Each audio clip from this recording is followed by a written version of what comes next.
Deputy Prime Minister Angela Rayner is facing criticism after adding an £800,000 seaside apartment in Hove to her property portfolio.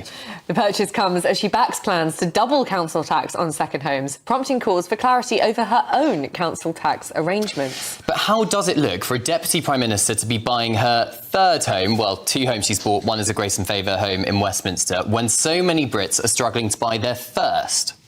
Joining us now is the former editor of The Sun, Kelvin MacKenzie.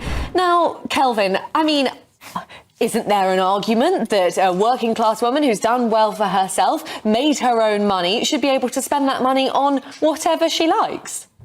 Yes, I'm totally in favour of it. I'd like her to buy 3,000 homes. I don't care. But remember, it's her party that cares. It's her party that doesn't want you, actually, it seems to me, to own a second home. So, look, she makes £159,000 a year. She will for the next 4 years, and then it will probably be down to about 80 grand when she gets turfed out of, when they get turfed out of government. But the issue is that on top, that the reason that she says she wants it is she wants a home near London for her work. Well, I know she's a northern girl, but I don't know whether she knows that Hove is actually 50 miles from London. And if with the way that the late night working works within Parliament, late night voting, she can't be sure, thanks to, by the way, her trade union friends who operate the railways, that in fact she's going to be able to get home at night. So how does that work? And the answer for her, uniquely, as distinct from everybody else in the country, is that she has a government home, a Grace and Favour flat in London as well. So the idea that this is being used as some kind of work pad 50 miles from her workplace is absolute tosh. Why doesn't she just tell the truth that she likes Hove, a very nice place, by the way, I know Hove, right? And she wants to go swimming, and she wants to be photographed bobbing along the English Channel, probably meeting some of her constituents for the future, right? And therefore, why doesn't she just come clean with it? As it is, she's also revealed, of course, that she is going to have to pay, because it's her second home, because her major home is her constituency home, well, that's what she says, she's going to have to pay a double council tax for having a second home. I am massively hostile to that idea. I think it's perfectly fair for people to own more than one home. Life isn't fair, right?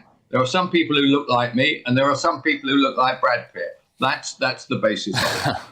Well, that's the bit that's kind of puzzling me, Kelvin, because, of course, she is paying all the tax she's meant to. Of course, she's perfectly within her rights to buy a second home if she would like to. But it's the so-called sources speaking to the papers this morning who are giving these reasons that she needs the home because she needs to be close to London. It's the PR optics of this that I'm really struggling with, as I have done on several stories related to this Labour government recently. Has she been poorly advised to allow these people to speak on her behalf, giving these excuses? And as you make the point, Kelvin, wouldn't it be better if she just came clean and said, I want a holiday home so I could drink wine and smoke vapes on the south coast? Yeah, well, but if you want honesty, you've come to the wrong address when you come to Parliament. And I apply that, by the way, both to the Conservatives and Labour. I mean, they have been shocking. Nobody who goes into Parliament seems to be able to tell they probably go in with pretty good views, but they come out the other side. It's the equivalent of when you go into jail and you've gone in for something, we'll say, careless driving or something. You'll come out as a safecracker. It's absolutely the same with Parliament. They go in as one people, right? Honestly, they are dancing around like fairies, right?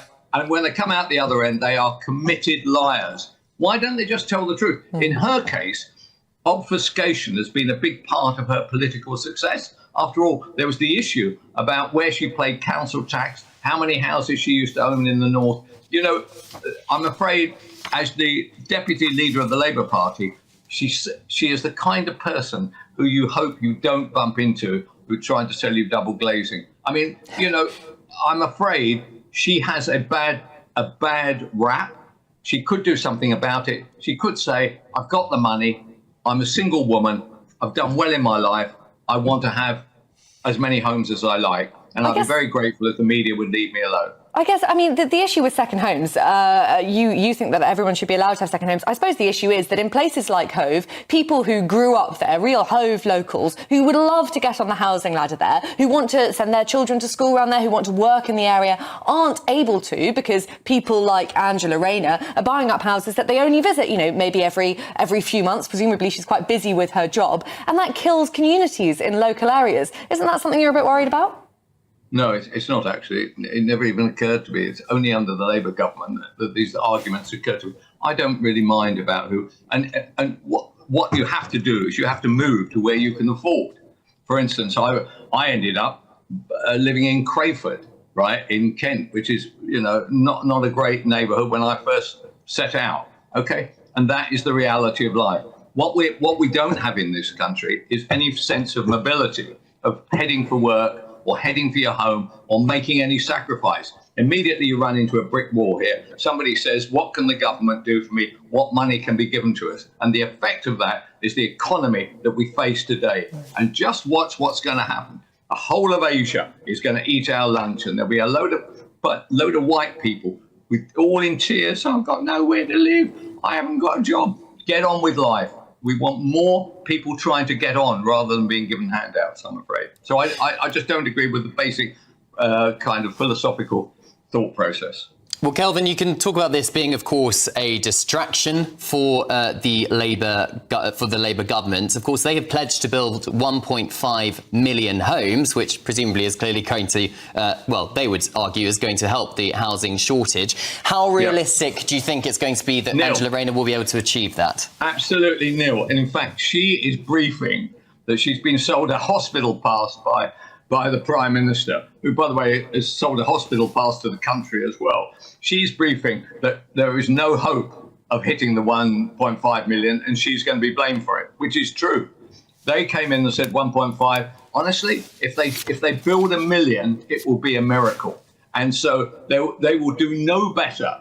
In fact, they will do slightly worse than the horrendous Conservative government of the last few years. It's a remarkable effect. There aren't the builders there. There isn't the appetite there. And to be honest, there isn't the political will to make it happen. And it's very hard, depending on how you view life. Actually, I like the idea that 60% of our food is produced within our own land. If we're going to actually develop all these housing projects, we won't have enough. We won't have enough land in order to produce our food. And then somebody will be saying, "Have you seen the price of cucumbers?" You know, to be honest with you, our country is in the grip of some kind of paralysis at the moment. I would like to exclusively blame Labour. I feel I can't. I also blame the 14 years of Tory government. Yeah. They were really shocking. I thought they were on our side. I'm afraid they're not. Well, thank you very much, Kelvin. A pretty stark assessment there. Country in paralysis. I think we do see quite a lot of that on the streets every day. But now